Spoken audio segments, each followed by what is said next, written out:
How to use Fusion background settings in Edit page in DaVinci Resolve. Go to Effects panel and click on Generator.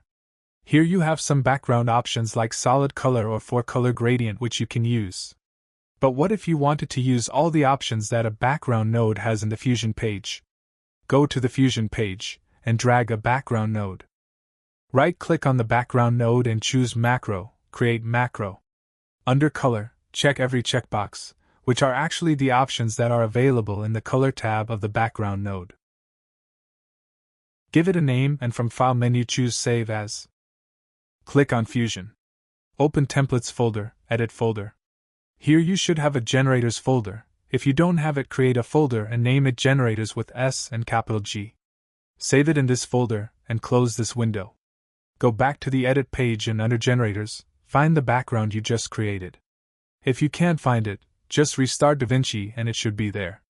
Drag it into Timeline and now we have all these options on the Edit page.